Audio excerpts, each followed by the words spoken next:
Hey guys, interesting news from Iceland, from the Icelandic Meteorological Office.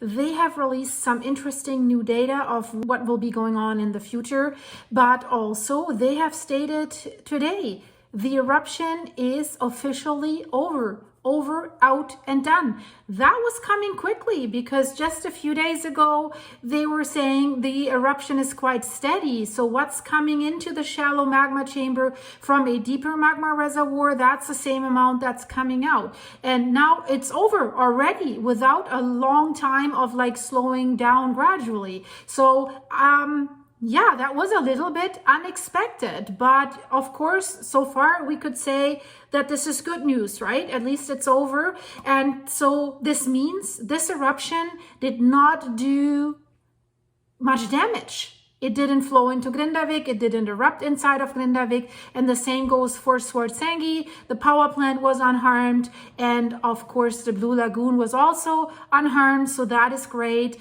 The roads weren't really destroyed again this time, so that is really, really good. So the eruption started on August 22nd, so it's definitely shorter than the eruption that has happened before, and it's over. So they have already updated and changed the risk assessment map. You can see that here, and they say this map remains valid until September 10th, unless there's any changes, but so far it looks like it's going to be all right. So the main changes in that new hazard map are that zone 3, basically where we have seen the eruption, where we always have seen most of the eruptions, and you see that line there, the darker line, that's the crater. There was the source of the eruption, and that has moved down in its risk from purple, so to speak, to red to high risk.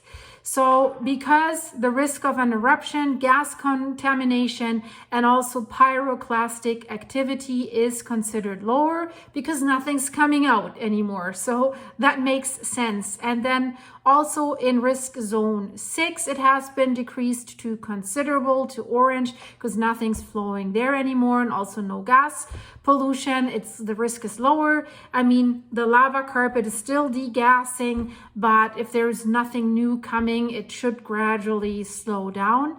So in zone 1, Svartsengi, and that's the most important for them in this area, is considered low or very low. That is zone 1.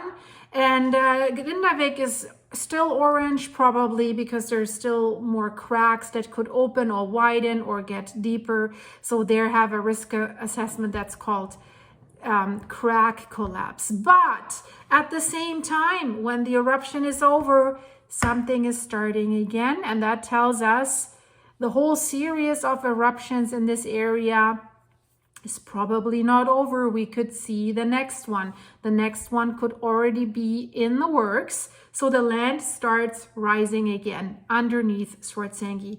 What does that mean? The magma chamber is refilling. Now that there's a clock, it's not going out into the eruption anymore. It's filling up. The land is rising. So that means the pipe that comes from the deeper magma chamber seems not to be clogged, right? So now we have to see, will this die down too, or will everything go as usual? The magma chamber will refill until it reaches the point of maximum elasticity, and then boof, it sends out another eruption. So there you see the graphic that they have released. It shows the shallow magma chamber and the red arrow that comes from the deeper lying magma reservoir.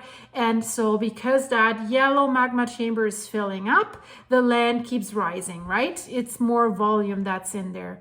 So interesting, they say they will monitor the land rise and the amount of land rise, but what they can say is, according to their initial model calculations, it indicates that the land rise has the same speed that it had before this current eruption began. So everything seems to be normal. So if it's the same speed, that means that red arrow, this area, this pipe doesn't seem to clog, or it doesn't seem to die off. So there seems to be enough magma in the deeper magma reservoir to fill up the more shallow magma chamber. So we will probably see another eruption.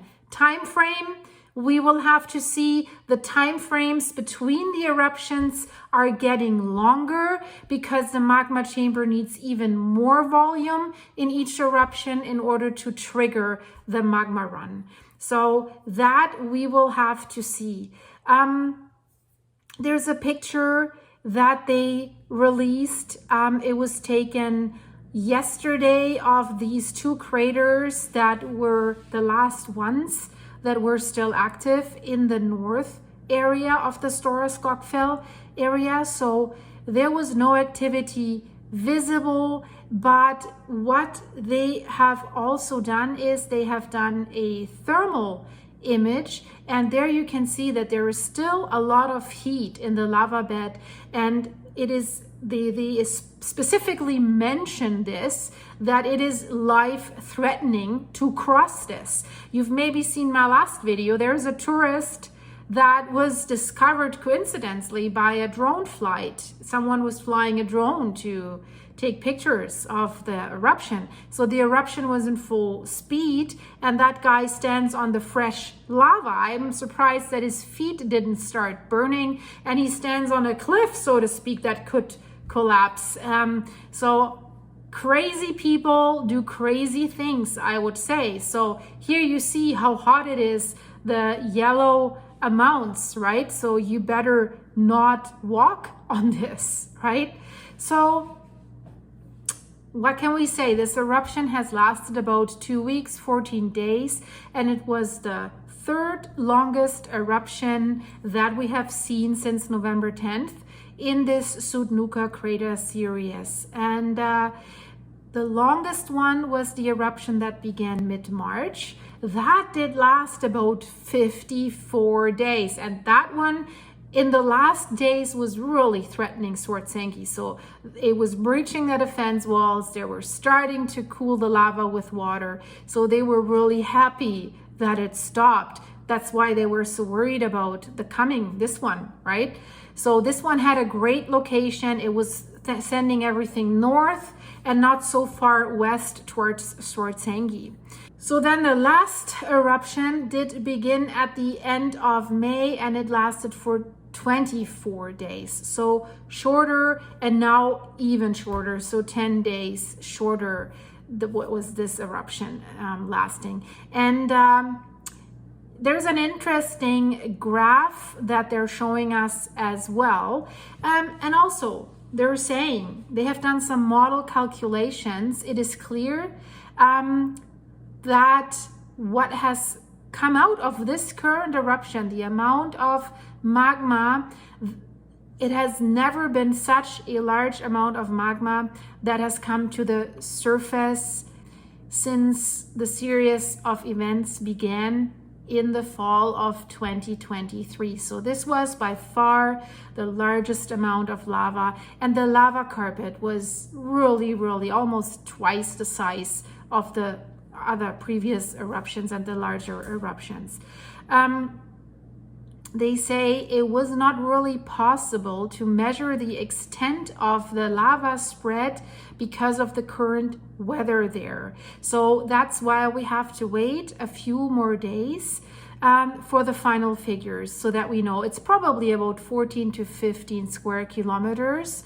But they also have no data about the volume of the magma, but it's also quite a lot, that's for sure.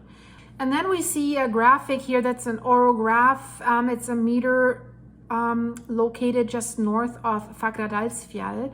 And this is a new VI size monitor that they have installed in August 29th. So it gives us an indication what's going on underneath. And then you see, if you look at the green line and if you look at the blue line, that shows that basically starting September 5th, so to speak, you see the green and the blue line really starting to drop basically after the end of September 4th. And then really between 3 p.m. and 5 p.m. on September 5th, it keeps really going down. So that means, yeah, nothing was coming out of the crater anymore. That would have triggered these very sensitive seismometers. So if something's going through a pipe, even if it's the water pipe in your house, if you touch it, you feel some vibration. And that's what these seismometers were measuring, right? There's this magma pipe that did send the magma towards the eruption, and then it was getting quiet. So we will have to wait and see where this will lead us. It will tell us the next few days probably whether the land rise is going to continue really at the same speed as before, or whether that will die down too. Right now it doesn't look like it's dying down, but hey, you never know. This volcano kind of does what it wants. So guys, check out my other videos here in the end screen. Something's going on in Chernobyl. It's burning around that infamous wreckage of that nuclear power plant. So check this out here. There's some updates from Italy. The island that's called Volcano has a volcano, and very unusual activity, and there's a magma intrusion, not only one, 2 magma intrusions underneath the island. And there's interesting information what these magma intrusions could do. So now we have some increased data and some earthquakes. So check this out. This is very interesting. That island is part of the Aeolian Islands. It's not far from Sicily, and it's rumbling in Italy, as we know. Check this out. Become a member of my channel, guys. Check this out. The join link is in the description of this video, or you see it even where the like buttons are of this video. And sign up at my buymeacoffee.com site. Sign up for free. Follow me there so that we stay connected there outside of YouTube. I'll send you emails if something interesting is happening. I'll post there, send you some pictures, and of course you can buy me coffee to keep that blondie running with her fridge. I'll put the coffee in the fridge. Right now I'm drinking iced coffee. So thanks for your support, guys. Thanks for the supers, and hello to all my new members that signed up. Lots of stuff is coming, guys. I have an extra playlist for only my members, so check it out and join me there. Bye, guys.